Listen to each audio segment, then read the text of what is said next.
शिक्षक साथियों ने अपने ट्रांसफर के लिए ऑनलाइन आवेदन एजुकेशन पोर्टल के माध्यम से किया था, जिसमें आप देख सकते हैं कि कुल 43,118 ऐसे आवेदन थे जो लॉक किए गए थे और इन्हीं आवेदनों पर विचार किया जाएगा ट्रांसफर के लिए। अब 43,118 बहुत बड़ी संख्या है और इतने ट्रांसफर तो हो नहीं सकते, लेकिन यदि इसका हम 10% भी माने तो लगभग 4 से 4,500 शिक्षकों के इसमें ट्रांसफर हो सकते हैं। लेकिन वर्तमान तक बहुत सारे शिक्षक साथियों के ट्रांसफर ऑर्डर जनरेट नहीं हुए हैं, इन्हें प्राप्त नहीं हुए हैं। तो आज के वीडियो में हम देखेंगे कि शिक्षक साथियों के जो ट्रांसफर ऑर्डर हैं वो कहां से प्राप्त होंगे। साथ ही इसमें एक बहुत ही महत्वपूर्ण बिंदु हम देखेंगे कि यदि किसी शिक्षक साथी का ट्रांसफर ऐसी संस्था में हो जाता है जो उनकी पसंद की नहीं है, तब क्या ऐसी कंडीशन में इन्हें ज्वाइन करना अनिवार्य होगा। दोनों ही बिंदुओं पर हम बात करेंगे। सबसे पहले हम देखते हैं कि ट्रांसफर ऑर्डर कहां से प्राप्त होंगे और कैसे प्राप्त होंगे। तो जैसे हम बात कर लेते हैं कि मध्य प्रदेश शासन स्कूल शिक्षा विभाग के द्वारा 19 सितंबर 2022 को जो आदेश जारी हुआ था, इसी आदेश के तहत शिक्षकों के ट्रांसफर हो रहे हैं, जिसमें बताया गया था कि ऑनलाइन स्थानांतरण आदेश जनरेट करने की जो तिथि थी वो 22 अक्टूबर 2022 इसमें निर्धारित की गई थी। साथ ही यदि आदेश में हम देखें तो इसमें जो संदर्भ दिया गया था, स्कूल शिक्षा विभाग के द्वारा ही 8 सितंबर 2022 को जो आदेश जारी किया गया था, इस पत्र का संदर्भ दिया गया था। आइए इस पत्र को भी हम देख लेते हैं, जिसमें हमें समझने में आसानी होगी। 8 सितंबर 2022 का पत्र स्कूल शिक्षा विभाग का आप देख रहे हैं, जो कि राज्य एवं जिला स्तर पर अधिकारियों और कर्मचारियों के स्थानांतरण नीति के संबंध में था। अब इसमें स्पष्ट रूप से बताया गया है कि कर्मचारियों के जो ट्रांसफर ऑर्डर हैं वो कहाँ प्राप्त होंगे। जैसे इसका हम बिंदु देखते हैं 2.8, जिसमें बताया गया कि समस्त स्वैच्छिक एवं प्रशासनिक स्थानांतरण आदेश एजुकेशन पोर्टल के माध्यम से निर्धारित प्रारूप में ऑनलाइन जारी किए जाएंगे एवं एम शिक्षा मित्र मोबाइल ऐप पर संबंधितों को उपलब्ध होंगे। तो यहाँ पर स्पष्ट रूप से बता दिया गया है, जो संदर्भ दिया गया था पत्र का, इस संदर्भित पत्र में बताया गया कि कर्मचारियों को जो अपने आदेश हैं वो एम शिक्षा मित्र ऐप पर उपलब्ध होंगे, जो कि कर्मचारी के लॉगिन आईडी के उपरांत जैसे ही आप एम शिक्षा मित्र ओपन करेंगे तो कुछ इस प्रकार का इंटरफेस दिखाई देगा, जहां एरो पर क्लिक करके आपको आगे प्रोसेस करना है। और यहां पर जो नए अपडेट का ऑप्शन आया हुआ है, इस पर जैसे ही आप क्लिक करेंगे तो सबसे पहले नंबर पर यहां पर आपके ट्रांसफर, जैसे आपका ट्रांसफर हुआ होगा तो आपका जो आदेश है वो आपको अपने एम शिक्षा मित्र में मिल जाएगा। अब इसमें एक बिंदु और दिया गया है कि एजुकेशन पोर्टल के माध्यम से निर्धारित प्रारूप में ऑनलाइन जारी किए जाएंगे। तो एजुकेशन पोर्टल के माध्यम से भी आदेश इसमें दिखाई देते हैं।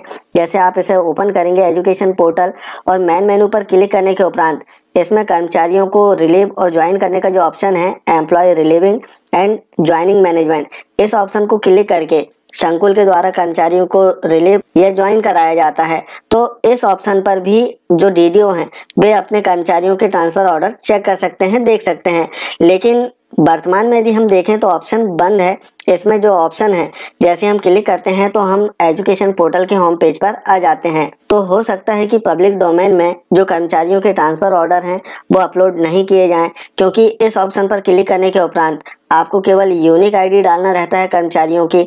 जैसे आप यूनिक आईडी डालते हैं तो यदि कर्मचारी का ट्रांसफर होता है तो उनका ट्रांसफर ऑर्डर इसमें आप डाउनलोड कर सकते हैं। तो हो सकता है कि पब्लिक डोमेन में इस ऑप्शन को ओपन ना करें, केवल जो डीडीओ है वे ही इस ऑप्शन का यूज कर पाएं।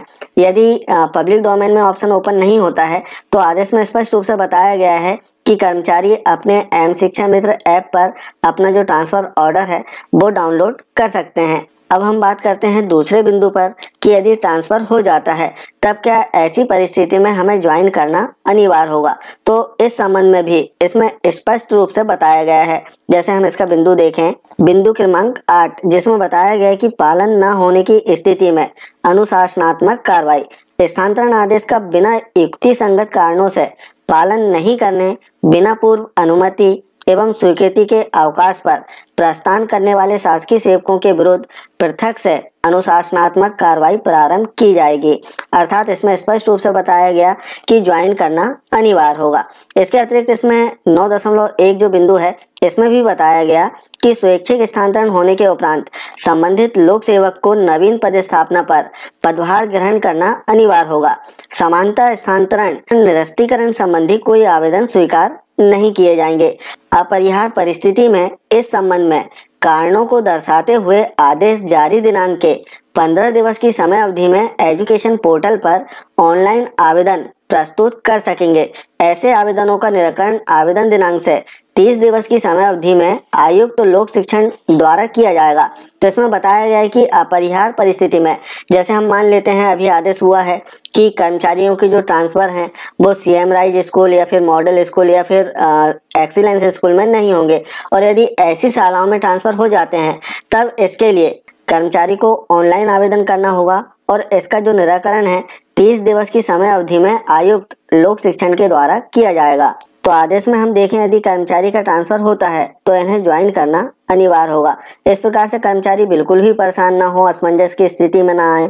यदि उनका ट्रांसफर आदेश आता है तो उन्हें अपने एम शिक्षा मित्र में जो नया अपडेट का ऑप्शन है इस पर क्लिक करने के उपरांत इन्हें अपना ट्रांसफर ऑर्डर मिल जाएगा। और दूसरी चीज कि यदि इनका ट्रांसफर हो जाता है तो इन्हें ज्वाइन करना अनिवार्य होगा।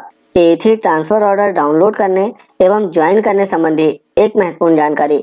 आशा है जानकारी आप समझ पाए होंगे। मिलते हैं कुछ इसी प्रकार की जानकारियों के साथ में नेक्स्ट वीडियो में। तब तक के लिए जय हिंद।